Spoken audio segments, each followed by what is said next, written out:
Shout out Sports Card Show. It's Monday, 8/8/22. What a busy weekend. Got a lot of content to catch up with.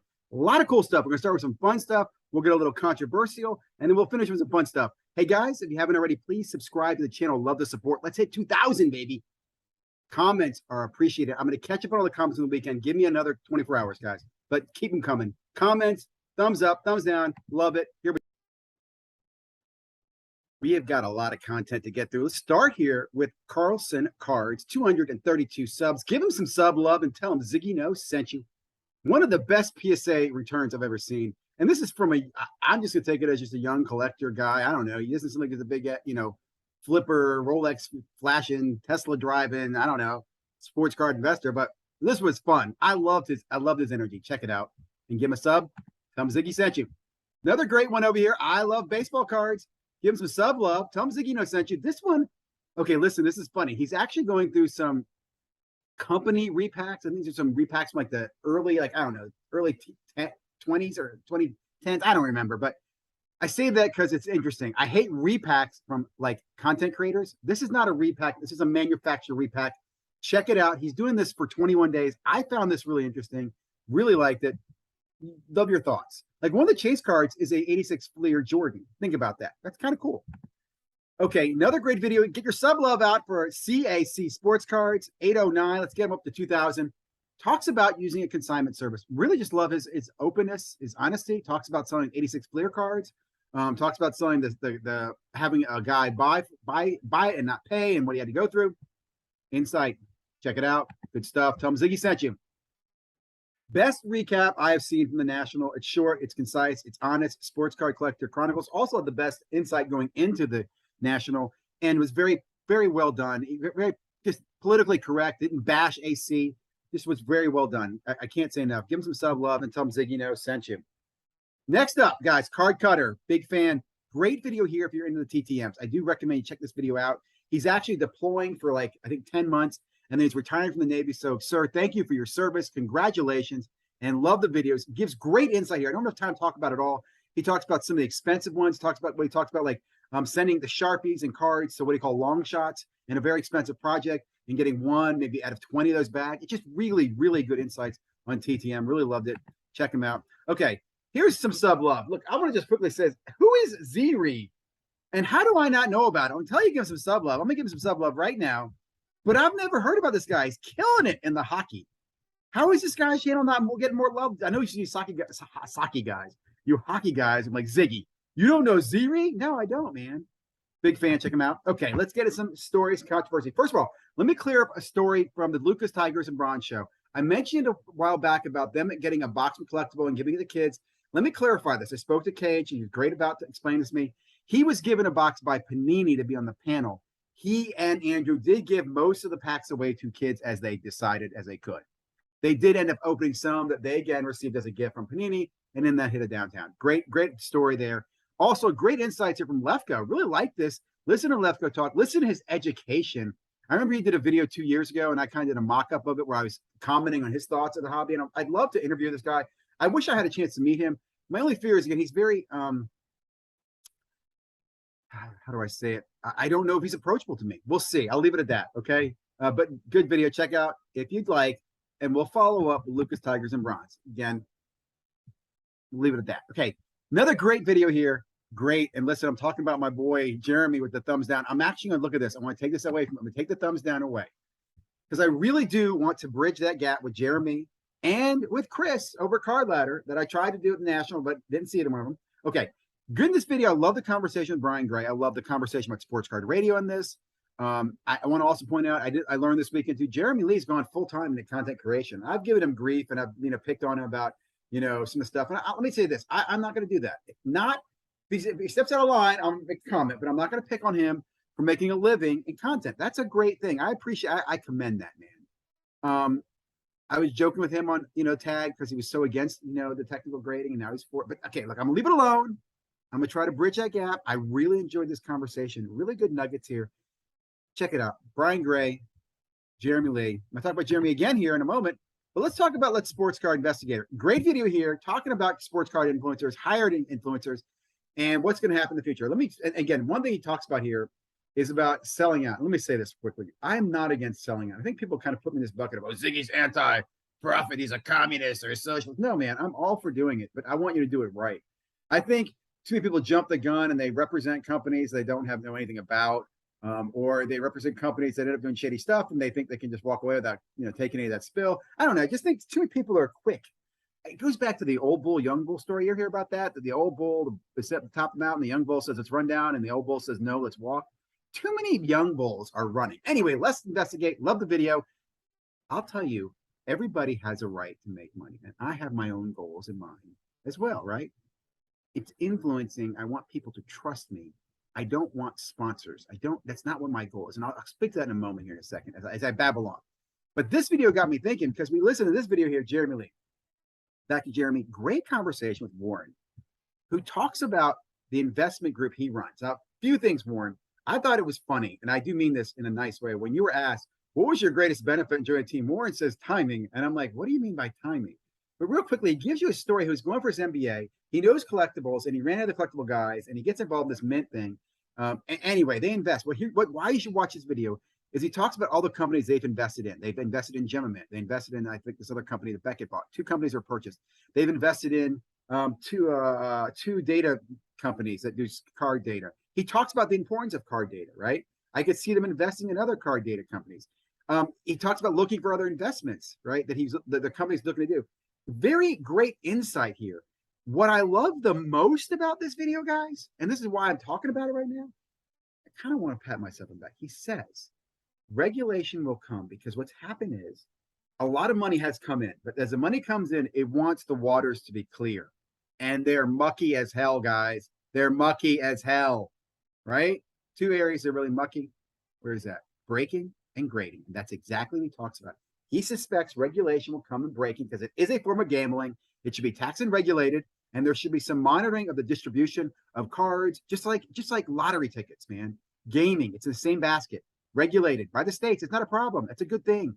That gives confidence in the purchaser and puts bars around potential kids. It's a great thing. We want that.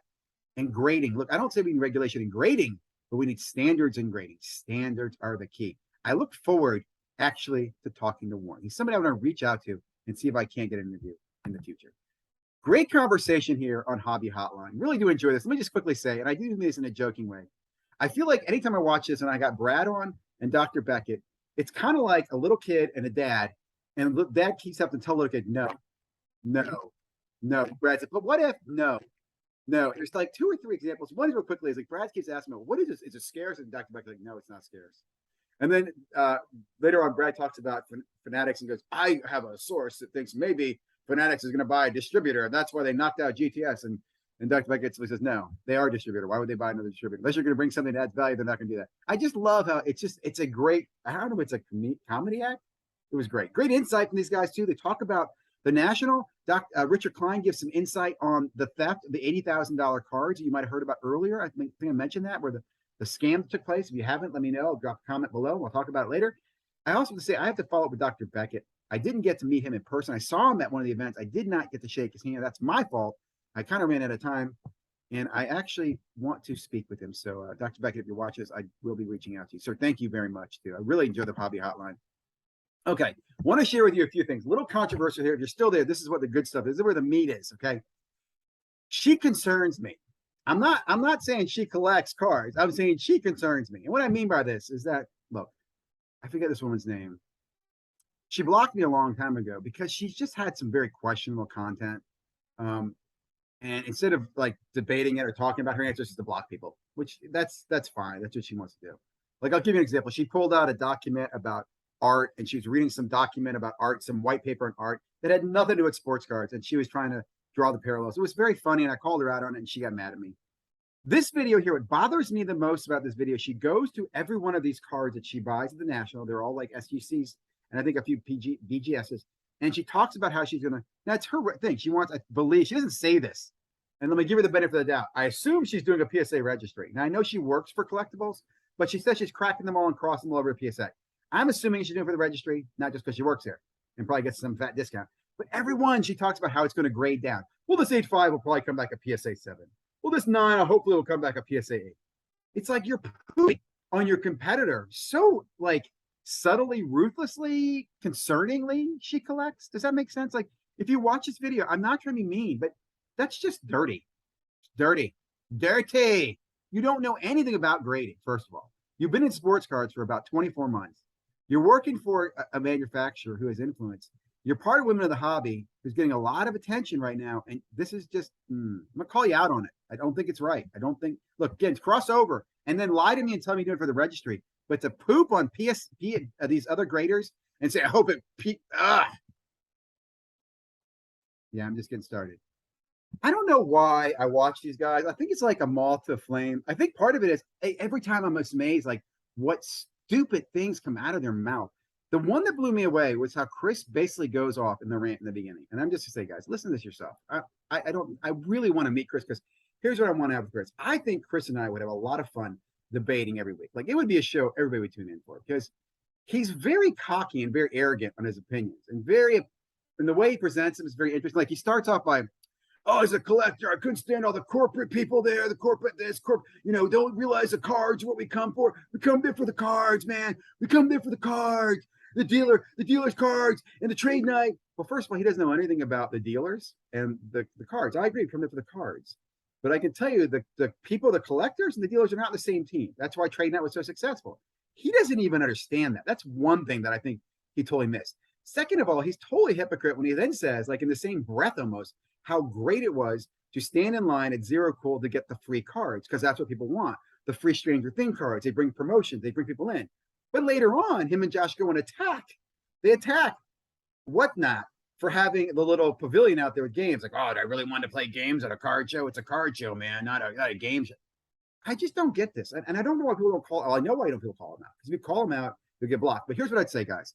If any of you have a mutual friendship over there, just simply say, look, ZiggyNo would like to talk to you in an open debate conversation. Just drop the block. Let's talk because I think we could have some good content. And I'll say this. I'm even willing to put a basketball team together and come whip your ass next year at the national level. That's what it takes in order for me to get your attention. Now, I don't really want to wait a year for that, but I'll do it since that's another thing they talked about, how much trash talk they did about their basketball team. I'll just leave it at that. Okay. Listen to this video. Sports card investor, Nat. Pretty good video. I will just say this. Look, why I'm on a rant, when I'm talking about she collects, when I'm talking about, the card ladder guys, I'm kind of on a theme here. Nat, I'm disappointed. Here's what he says. He basically admits that the $18 thing was just to get the card registry people happy. And later on, they plan to drop another price lower. Now, how do you feel if you're a card registry guy and you've been waiting like 2 years to get those cards in the registry, and then you hear Nat just kind of pulled one over on you? Dude, I just don't get it, man. This guy's not a very good businessman. Very good businessman. I'm going to leave it at that, okay? But here's where I want to go with this. Last thing I'll talk about, and then we're going to close. Check out this. Sports Card Radio did a great video this weekend. Did one on the whole Brian Leaf yin yang. Check that out if you want to. I got a lot of clarification on why they don't like each other. I thought that was good. I like this video where he's basically poking fun of the Ken Golden auctions and all the things that have declined. One of my most important ones is to point out this is the most recent triple logo man. Remember a few days ago that I was pointing him out? He was on the Ken Varney show on Fox News talking about how this logo man will sell for $3 million because the last one sold for $2 million, and this one has 3 superstars. Ha!